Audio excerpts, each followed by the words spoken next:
it cannot bear the 120 billion naira monthly it pays as a subsidy. Group Managing Director Mele Keari says the corporation cannot continue to cope with the 234 naira per litre it pays, while the government continues to sell at 162 naira per litre. We desire to state that while knowledge is power, information management is never for its own sake. It's a common management discipline, Jide. Managing information, we discussed it, I think, some 2 weeks back. Yes. When the PPPRA prematurely announced an increase in the pump price of petrol, without all the stakeholders agreeing on whether it was the right time to do it or to even do it at all. So on that occasion, the PPPRA dropped the ball. If you are going to let Nigerians know the extent to which we subsidize the cost of petrol in our country, you've got to state clearly that yes, we sell at so price, but this is the actual landing cost. Instead of doing that, the PPPRA gave the impression that Nigerians were going to start buying petrol at a new price. Because the PPPRA is the agency of government mandated by law to fix prices. And I've said repeatedly that as long as we have the PPPRA, we have the Petroleum Equalization Fund and other agencies, then we cannot say that we are no longer under the subsidy regime. The way it is now, we are under the subsidy regime, and I dare say that this is a matter that the government has to handle clearly, more carefully, because, as I've said before, petrol is a security commodity. Especially at times like this. Yes. If you are not careful about its pricing, it could lead to serious, violent combustions in our country. And I'm sure that's not what the president wants to see. We have, the president and his minders have tried their best to see if they could handle this sort of thing, handle it in a manner that will not hurt the common man. It's already tough for the common man to live in our country. So hiking the price of petrol at this time is out of the question? Especially at the prices that we are seeing. It's extremely dangerous. Because every time the price goes up in the international market, it then means that you have to adjust the price here. So, but the country will earn more, but the people will then pay more. That's tough on the people. That's tough on the people. The distributable revenue accruing to the center will go up. States can earn a lot more when we earn so much, from the international market. But the ordinary man has to pay so much. And when that happens, even our GDP will be grossly affected. The people's purchasing power that is already eroded by inflation will also be terribly affected. So because the government must find a balance. The market will not forgive you. No. When things go up, of course, they must act up, in a manner of speaking. Tony, what's this thing about Nigeria, the NNPC deregulating? I don't know if you understand the logic there. Are they deregulated? You can't deregulate and at the same time control the price. That's why we keep getting this confusing policy from government. Some time ago we heard there's no subsidy payment, and the government doesn't want to call it subsidy. Still, I don't understand what they call it. Deceiving themselves. Yeah, well, it's not subsidy, but you're paying so much. Being political. Yeah, you're paying so much. You know, to subsidize. If it's not subsidy, what is it? What is it? You know, so I'm so surprised when the GMD of NNPC said they can no longer, you know, show that the 120 billion naira monthly payment to subsidize. Yeah, so this is not a deregulated market yet. Yes, and I don't think we can cope. Let's be serious with ourselves, because definitely at the end of March they are going to increase it. It's just giving us hints. It's just spraying our mind now. The Minister of State for Petroleum, Timothy said it some 2 weeks ago that Nigerians will be prepared. No, but he heard that. Jide is saying none of us is not shared. Don't forget. What I'm trying to say, sorry, citizens, they create unnecessary fears in the minds of people. Because information is not managed exactly, fairly. Exactly, because following what the GMD said yesterday, I can assure you that in days to come, it may lead to fuel queues again. We can read the mind of government. This, we know these things. Let's not be. It is the truth, because you cannot deregulate and at the same time subsidize. Fix it. So nobody. It's the same thing. No matter the whatever they're using to cover it. They say allow the market forces to take over. Which market forces? You're saying you're subsidizing it. If you allow, I mean, by now we should be buying for 500. That's if you allow the real market price to determine. Oh, really? So the issue is this. The issue is this. That we're doing the wrong thing, except we get serious. There is no way you can deregulate the market when our refineries are not fixed. It's a fact. Because tomorrow it may be 200, and according to the GMD, 234 naira. What's happened in the days to come, in the months to come? Then it means the market prices will determine what we're going to buy, the cost of petrol, which shouldn't be. The right thing, first and foremost, is to get a refineries. I mean, why are we not talking about it?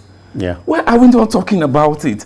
Is it that we cannot fix our own refinery? We take our crude outside there, get it processed, and return to the country, and we buy the processed product. That's why this thing is happening like this. And everyone's waiting for Dangote refinery.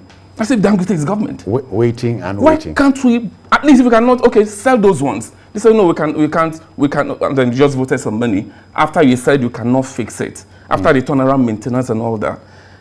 Sell this thing, if it's possible, the private sector to manage. Then if we can build a new one, we can build refineries in this country. We have the resources to do it. For me, that is the issue first. Not the regulation. Sometimes you wonder who gets shut out when you build new refineries. Sometimes you wonder, if you understand what I mean. No. What I mean is, if we build new refineries, who loses? Nobody loses. We gain. We gain because the price will definitely drop. We have this. Of course, you export this thing into the country. Import this. You export the crude and import the finished product into the country. Definitely, the prices will go up. We do the right until we do the right thing, because now we're talking about it's about to go up. Because I know, for me, I know that's the music. That's me personally. That's what I think. So now, if it's it went up some weeks. It's just last week. They managed to bring it down. But I'm telling you, marketers are preparing again to. Government said they were. I just hope. I hope government can do that. Critical stakeholders. I hope so. But you heard what the Nigerian Labour Congress said today. They are not ready. We can read the minds of government. It's simple. They should do the needful. Jide, I don't know if it is true that we're the only member of the OPEC countries that's importing finished products. I don't know if it is true. Well, we definitely, given the size of our country, the size of our population, the size of our consumption profile, and the fact that and the fact that the refineries are in a decrepit state, it is inevitable that we will import. Some countries don't have so much need, for imported petrol, because their population, a lot of those African OPEC countries, their population is not so big as to not be able to manage, to not be able to meet domestic needs, for refined crude oil. Yes, but in our own case, the population is growing at an exponential rate. Even the local refineries that we have, which to our shame we've not been able to add to their number, just 4 that we've had, they are no longer able to meet our needs. Imagine refineries built around 1963, when our population was in the region of 54 to 56 million people. There's no way that those refineries will be able to meet our current needs. So, and then the fact that we've left them to rot and we didn't think about building new ones have left us keeping the relying on. Hey, I'm saying that we left them to rot, and then we didn't build new ones. Because if we build new ones, we will still be able to take care of our domestic needs. We see a country like Saudi Arabia dedicating some refineries for export of refined crude oil. They are the largest exporter now of refined and some refineries for taking care of those you want. Yes, domestic needs. Some dedicate some to domestic. Even Venezuela used to do that. Some of their refineries dedicated to providing for the needs of the local population, and then some for export. We refused to do that. We felt it was convenient and easier to bring in products, and then we dedicated ourselves to that. It begs the question of who gains by this. But we're joined by Ruben. Ruben is in Lagos. Ruben, welcome. How are you? Fine, thank you. The first-time caller. Okay, welcome. Thanks. Let's go. Please, I want to find out who is receiving the 120 billion subsidy. Who is what? Who is receiving 120 billion subsidy? Government says the NNPC says it spends 120 billion naira to land. Right, I mean, to subsidize, subsidize, but government spends and keep the price where it is now. Yeah, that it can no longer sustain. No, that is becoming difficult for it to cope. More a burden for it. Because if we say it can no longer, and next month, the month after, they are things still change. I mean, the subsidy regime remains. They will say we misquoted them. They are saying that they are finding it difficult to cope with doing that. But you see, this decision is not even for NNPC. The NNPC GMD is apparently punching above his weight. That is not a decision for him to make. It is a decision for the president. Who doubles as the petroleum minister. Who is also the petroleum minister. It's a decision for the government to make. It's not a decision for someone at the level of GMD to say, because it has kind of ripple, it will have ripple effects to simply go from 162 now to like 234. You know, it's a decision that you have to sit down and ask yourself whether this is the right time or not. You see, countries subsidize products. Countries, in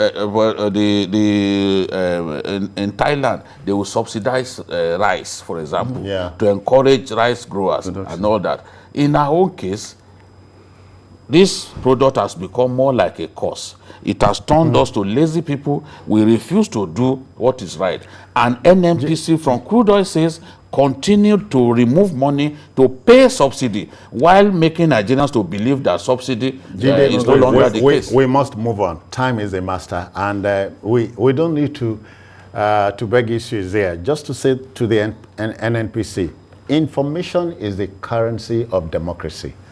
Manage it properly. Okay, to our next story. Did we see the mayhem unleashed by loyalists of slain militia leader in Benue State, Tewase Akwaza, alias Ghana, coming? Many did, and became fearful of the worst when both the Benue State Governor, Samuel Otom, and the military traded words over the killing of Ghana. Bandits alleged to be loyal to the late notorious bandit leader are reportedly killing civilians and policemen in the state. Again, parents of 39 abducted students in Kaduna begged Governor Nasir El-Rufai to negotiate with their captors, for their release. Now, Governor El-Rufai had said a flat no to negotiating with bandits. This is outright mayhem. Tony. Yeah, I understand the plight of the parents at this level where they expect government to start negotiating. And when some governors are saying, some critics of government are saying it's wrong for government to negotiate with bandits. For me, I'm one of them. It's wrong for government to negotiate with bandits. They are criminals and they should be treated as such. But I understand what the parents are going through, the sleepless night, confusion and all that. And then you keep telling them the same story. I think it's more on the part of government to reach out to the parents and let them know what exactly they are doing. They need to be assured that this we are doing. Give us so day. They must have a timeline. You don't just keep it there and expect that they should just wait. You know, this is you know a lot of things are happening. So I think more or less the blame should be more on the state government because they are not reaching out more to the parents. I recall this thing happened about 3 weeks ago. There must be this same communication again. Once there's a break in communication, we have issues like this. I remember this thing happened about 3 weeks ago, and I saw the video. Some of them are even dressed. They were, the female among them were tying wrapper and all that. You can imagine them if they are still there till today, the condition they are facing. So it's enough to traumatize parents. And I expect government to do anything possible to rescue this. I mean, it's possible. These are people. These are students. They are students. I saw the school yesterday, and I was wondering, bushy and all that. It's a far cry from what I expect government to do in a situation like this, where almost all schools are now like, a center where people, you walk into a school, you take like 200 and something students and disappear into thin air. There's more is expected from government than what they're telling the parents. I sympathize with them. Judy, let's go back to Benue. Obviously, what we're saying post-Ghana, Benue said was good. Yeah. Ghana. Ghana, not Ghana. Okay. Not Ghana. Okay. Tewase Akwasa, the time, as soon as he was killed, I knew Benue was sitting on a time bomb. Yes. So I'm not surprised. And they've been killing, you can see. Benue is now a killing field, especially the Sankira area. That is the senatorial zone where Senator Suswam comes from. Oh, yeah. That is the part of Benue that shares boundary with Taraba and also Kwande local government that shares boundary with Cameroon. So that area, there are so many forests in that area and mountains where these boys can hide. You know that for many years, the military could not get Ghana until that decision was made by Governor Tom to give him amnesty a second time. And then it was supposed to be a big ceremony. In fact, it was a big ceremony. Katsina Allah Stadium, the people came to see him. The traditional ruler was there, the chairman of the local council, and then after the ceremony, they were taking him to see the governor in Makudi. The governor was waiting to receive him, and then the military struck midway and took his life. Now, when it happened, the military's argument was, look, nobody told them that there was going to be a second amnesty, and that they had never had where an individual got amnesty 2 times. And it looks like a joke, really. Besides, this guy was declared wanted. Declared wanted. The state government placed a big bounty on his head. He had been killing soldiers. He had been killing civilians. And for years, they were looking for him. They couldn't get hold of him because his area was well fortified. Every attempt to get to him was foiled. And then, suddenly, Providence placed him in their hands. Yeah. They decided to block the road and then took his life. Although you now hear that, that there was a shootout, absolute lie. His life was taken. And we warned at that time on this program that there will be repercussions for the step that the military took. At the same time, it's difficult to blame them given the way they explain things, that they were not carried along in the process. A breakdown in communication. Yes, that we always talk about. They were not carried along. Then they never thought it was possible that an individual will be given amnesty 2 times. Even me, I've never heard of that. Once you are given amnesty, it is assumed that you have been told, go and sin no more. Not that you go back to sinning and then again they give you another. How many times would he get amnesty? So that is that. Ghana, Tewase Akwaza, Ghana was killed, and now his own cousin has taken over. The group. They share the same grandfather, Tevas Akwaza. Yeah. So that is the guy who leads the group now. It's called alias Azonto. That's what is called. They then began to tell the local government chairman for Katsina that, look, give us the mandate to collect revenue on behalf of the local government, revenue from markets. Now, it was difficult for the chairman to agree to that because in some of their markets, a Mercedes-Benz 911 truck, these guys will take 100,000 on a truck. Now, with markets all over the council, you can imagine how many. In fact, it was speculated that those guys on a market day, they could be making up to 10 million. So if they will be making that kind of money, none of this money goes to government. No, to them. You know, just as a way of placating them, that's what they wanted. Now, you can imagine how much money will be available to them to buy guns and all that thing. So that decision, it was difficult for the council authorities to agree to that. And once they did not agree to that, these boys began attacking markets and killing people. You know, they've killed the elder brother, Suswam. They killed him, and they've also killed so many people.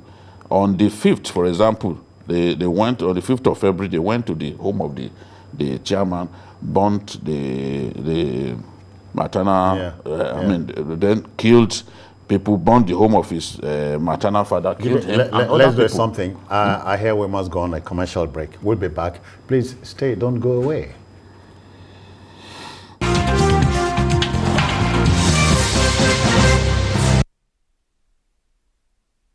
Now, yeah, they've taken over communities and they are killing people. Tony, and this warlords is not native to Benue State. You know, it started from River State where you had militancy. It ran out of control, and here we are today. Yes, these are warlords created by the political class. The thing about this is that it's so sad because reading, I mean, the figures today is churning out. It's surprising to me. I'm shocked because you don't hear this. And I'm wondering why the state government is not even making noise about it. This, because I know when the guy was killed, and then somebody has taken over and is terrorizing the state, and nobody gets to. Is it that they are with that large? Yeah, I mean, and they've been able to suppress it. I want to believe because most of these people who emerged from nowhere, we know some of them before and now, where they came from. Who empowered them? And I mean, we shouldn't be far away from the truth. These politicians arm these people, And that is why it's so difficult to have that will to deal decisively with them. I don't see why this killing should continue. I mean, we have securities, we have, it's not, Benue is not an ungoverned space. And when things like this happen, and it's happening, the people that are being killed they are notable people. So what is going on? What is going on? Why is it hard for the security system? Nigeria, I don't know. I know we are good because when we go outside the country, we perform wonderfully well.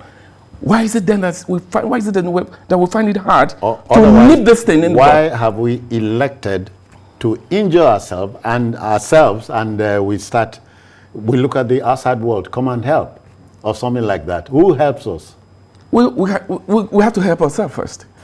The issue is this: we know we know our problem. We know the names. We know these are people with faces. They are not invincible. These are people with faces. No, they know them. They know them. They know so if you know them, we know them. Why is it difficult to get them? To bring them down? We know them. Are they bigger than the states? I don't understand why our country has now been left to bandits to literally run. We are supposed to smoke these guys out, exterminate them, identify those who sell guns to them, and we should stop the habit of thinking that when criminals become so strong, the best thing to do is to try to placate them. In the past, this same Ghana was placated with this idea of get your guys to be collecting him, you know. But of course, you know that he is not going to surrender all the money. If you have that kind of arrangement with a criminal like him, you don't expect that he is going to be faithful to you. So at the end of the day, what we have is a situation in which someone like him now used that opportunity, enrich his group, and expanded his capacity to foment evil. By the time you now wanted to deal with him, it's late. You placed bounty on his head. He's already so strong. Those areas, the mountains, the other side of the mountain is Cameroon. They can easily escape. And some of those forests are so thick that they are not readily accessible even to our fighting forces. So they remain in those places, become strong, come out of market days, kill people, go back to their areas again. Let's quickly go to Kaduna. The same picture is playing out. Now, the parents of the abductees are saying to Governor El Rufai, please, I beg, talk to these people. I mean, so it's the same thing playing out there. As I've said before, we've got to equip our armed forces, equip the police to deal with the issue of banditry. I believe that banditry should be the responsibility, dealing with bandits should be the responsibility of the police. If you give them all that is required, the APCs and the rest of how many APCs of the police are actually functional at this time? The police too need drones. You know, and the air wing of the police also needs to be strengthened so that they can now they too can do reconnaissance work and deal decisively with it. Infiltrating the groups. Yes, I'm talking about intelligence. Now, if you are unable to get if you are unable to stop bandits from kidnapping innocent students like this, then you have no choice. You must find a way to negotiate.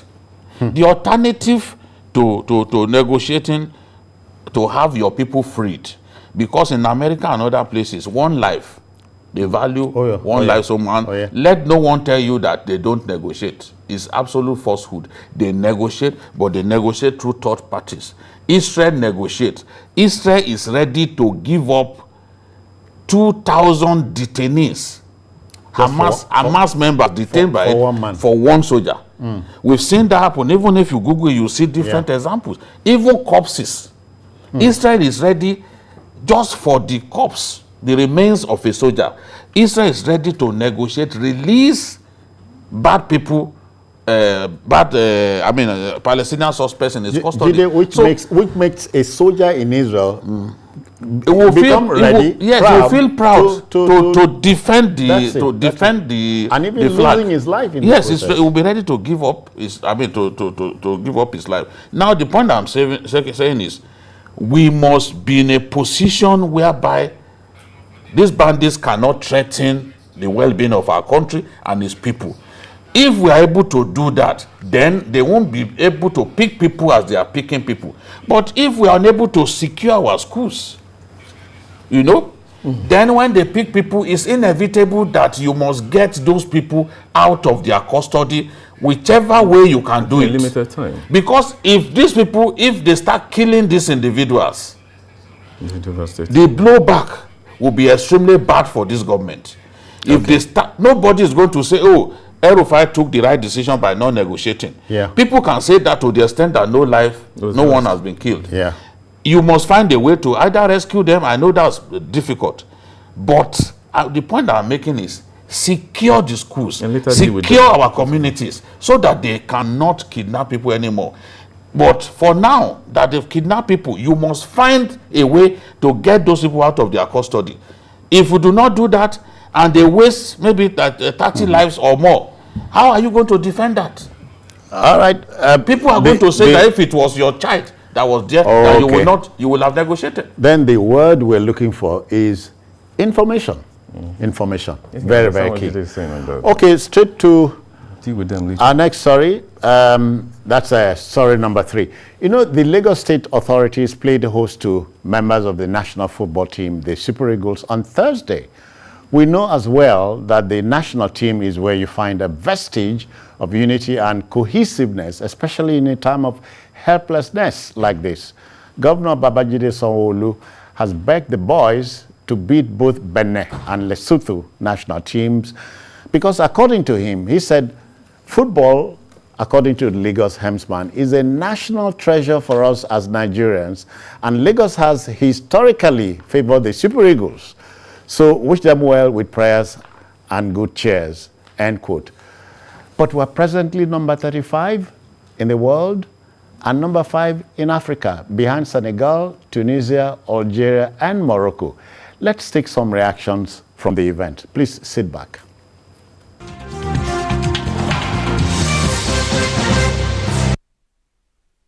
Thank you for all that. The best thing, I think, is what we have to do now. The best gift that we can do for you is to win the match in Benin and here, of course. It was signed this morning.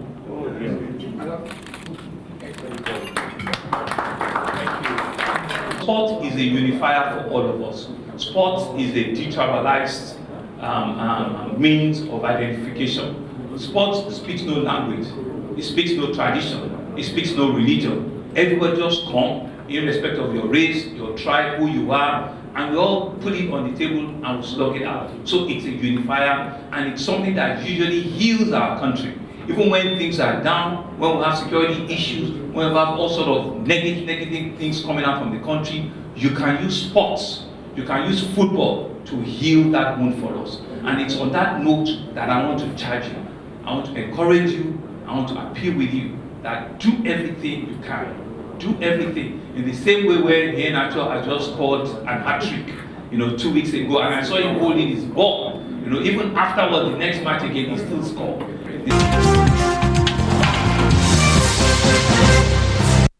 All right, so we're talking soccer now, and the African Nations Cup is competition is almost here. So, Promise Efoge, I greet you. Thank you so much. Promise is a sports machine in the house. Nigeria plays ranked number 35 in the world. FIFA World Ranking, 5 on the continent. Number 5 on the continent. We are playing Benin. Benin is ranked 17, and Lesotho ranked 41.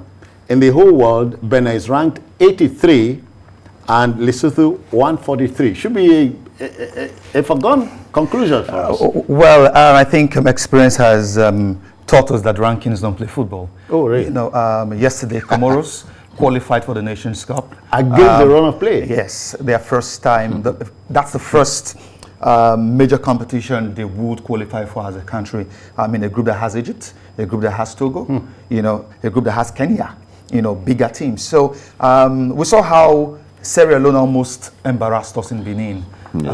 A couple of months ago. Yeah. We were 4 goals up and they equalized 4-4 before 90 minutes.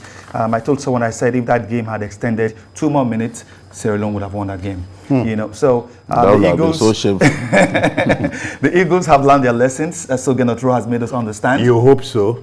Well, the gaffer has said so, that he's learned his lessons. The team have also learned their lessons, and they would approach the Benin Republic game with all measure of seriousness, not forgetting the fact that in the reverse fixture that was played in Uyo, Benin Republic scored first.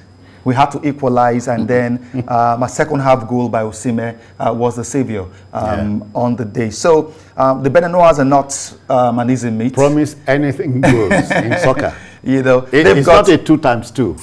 As a matter of fact, Benin has about 70% of their players in France playing in the French Ligue 1. You know, so they've got players who've got experience in Europe who can match toe-to-toe with the Nigerian lads. Don't forget also, the Beninois squad is also made up of a couple of players who have Nigerian roots.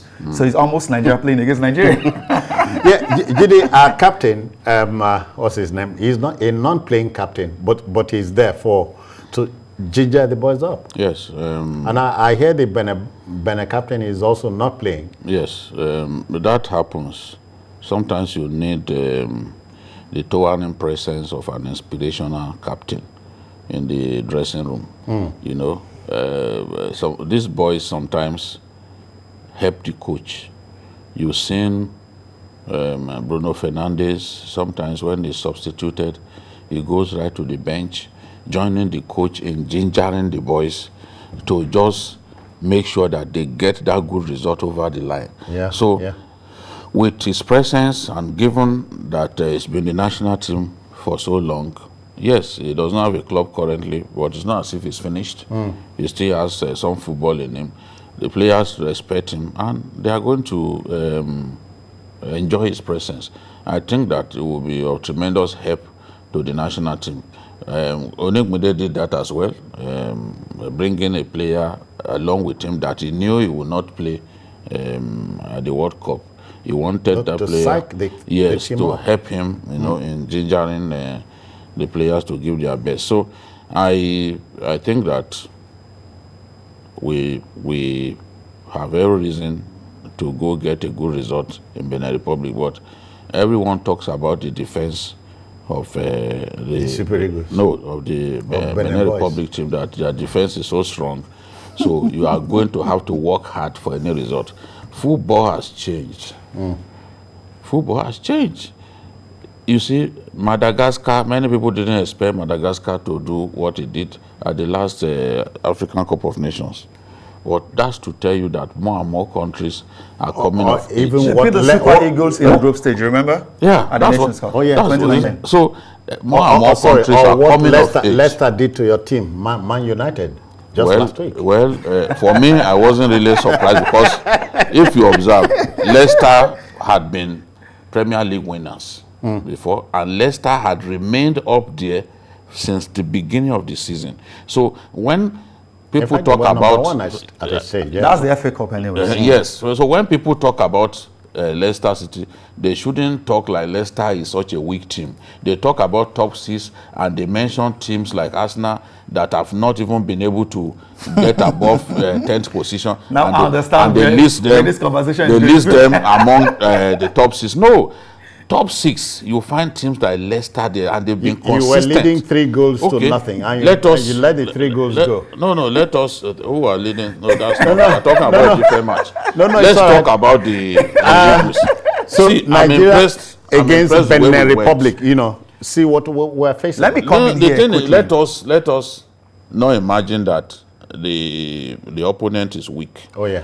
Football is changing. More and more of these countries are coming of age. Remember, in the past, no country on the continent of Africa could look the Nigerian female football team in the face. Oh yeah. But today, a lot of them are doing well. They put South Africans, Cameroon, they're all doing well. So you see, you have to, the challenge for you is to stay on top, and you must work hard. You must earn your place at the top. This is the thing. If we don't work hard for this match, in this match, we could be embarrassed. So, are you telling me? And a promise, Belgium has stayed as #1 for quite a while now, followed by France, Brazil, England, Portugal, Spain, in that order. So you are saying that FIFA rankings will count as nothing when it comes to a time like this? Yes. Well, as I said earlier, we struggle to beat Benin Republic at home. Gennard Rowe has told all who cares to listen that the game tomorrow will not be an easy one. He knows that. Benin Republic have a chance to qualify, so they have all to play for. They are second on the group with 7 points. If they beat the Eagles tomorrow, they would top the table and they would qualify. So they have every reason to put out their best team and give their A game tomorrow. Jide talked about the fact that the Beninois have a very compact defense. That's true. But the Eagles have a collection of players that should be able to unlock any defense anytime. I mean, if you have a player like Paulo Noachu, who is the second highest goal scorer in Europe, behind Lewandowski, you have a certain Chukwueze who is doing well with Villarreal. In Spain. You know, you've got Osimhen, who is the most expensive player. How do we blend them? That is the problem. Gennard Rowe needs to find because I don't see our boys play with cohesion. To bring these boys together and play them in a way that would give us the right results. You know, sometimes, I mean, it's like you have a car, you don't know how to drive. You know, Gennard Rowe has the materials. He must find selection. They say is a suitable formation that suits the playing style of this guy. Blend the boys. That can get them the right result. For me, I think he should ditch his usual 4-2-3-1. You know, with the form of Kelechi Iheanacho, I want to see him play Kelechi tomorrow together with Osimhen. Let him and Ndidi in the let him go park. to. And then how about let him try a 4-4-2. Let him try a 4-4-2. You know, Osimhen is still his first choice striker. In a case where Osimhen is fit, not injured, you know. Let him try a 4-4-2, where you have, I have a formation here for me. Yeah. If I'm the coach. The alternate coach. I will go with this. Francis Uzoho in goal, Olaino in left side of the fence, Trust Ekong Balogun pairing in middle. Zaidu Sanusi of FC Porto, he's been fantastic. He's shown us that he's a true many people expect Maduka Okoye to be in goal ahead of... Gennard Rowe will tell you that Uzoho is his first choice goalkeeper. I hear there's a little something coaches will go for when they're determining who a goalkeeper should be. They go for keepers they can trust. That's it. When a goalkeeper hits the ball, it does not go to the opposition and so on. You take a look at the game against Sierra Leone. The young man you mentioned made a couple of errors, you know, that led to Sierra Leone scoring 4 goals. But it will come of age. He's still young. That's why in a camp where you have Francis Uzoho, Gennard Rowe will play Uzoho ahead of him. And so I want to see Wilfred Ndidi and Joaribo pair in the heart of the Eagles midfield, and have Chukwueze and Henry Onyekuru play wide, and have Iheanacho and Osimhen in the heart of the attack. With that formation, I think Gennard Rowe will get the right result. Let's look at what your namesake is saying in when he met the boys yesterday. So that Lagos is the place for the Super Eagles. Yes. That national stadium has hosted some of the greatest matches in Nigerian history, including the World Cup, Under-20 World Cup final, remember? Okay. You know, in 1999 when we hosted. So Lagos, when you talk about football, Lagos comes to mind. But for a long time, Lagosians didn't see the Super Eagles in action. Now, it's a good thing now that they are back. We are going to see them at the Teslim Balogun Stadium, you know, the regrassed Teslim Balogun Stadium. And it's a good thing. I just hope that the fans will truly welcome the Eagles to Lagos and be patient when 30% capacity. When that goal doesn't come on time. When that goal, did you hear that? Yes. Even if there are just a few of them, they shouldn't shout at the players. They should be patient with the players when that goal doesn't come on time, because The players don't want to play in a hostile environment. Oh, yeah. A situation Nobody in which, because to. we didn't get the right result, you go and wait for them, you are pelting them with stones, you are insulting them. That's why many of them didn't feel like Lagos was the place to come and play. Yeah, you know? yeah. So now that they are back, let's receive them warmly.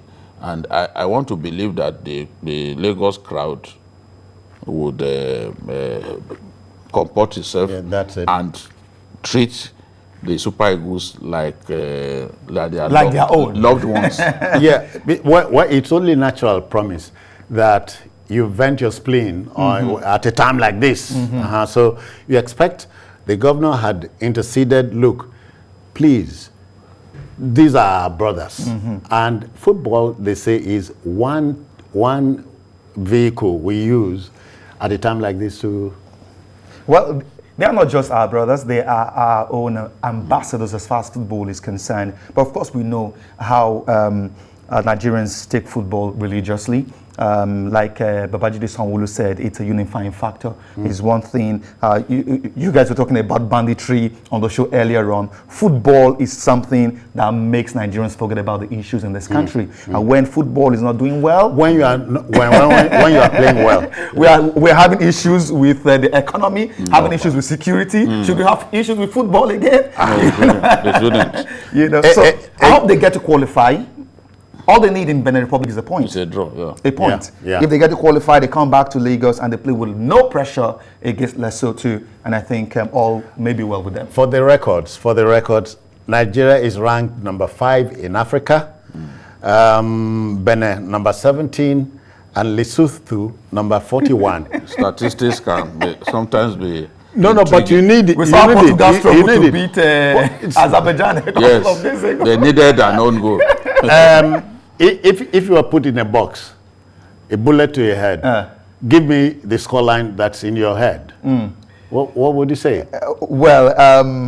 I don't know what. He's just thinking of a win. No. There's nothing in his head. Let them win, even if by half a goal. Okay. Come back with the 3 points. You the same thing. Make we just win. Maybe we just win. Even if now by 1 goal. Even if it's an own goal. An own goal is an own goal. Manchester United beat West Ham by an own goal. Yes. But we accepted it like that. It gave us 3 points. So this is the thing. No matter how difficult it is, let's just manage to beat these guys. Okay. And then we'll come back by the same boat. You know, we went there by boat. All right. You know, because the roads... come on. The Nigerian end, the roads were very bad. So all right. we went there by boat. So, but what we're saying from the hangout this evening is Nigeria, X number of goals, Benin Republic, still define goals. At least make we get 3 points. Yes.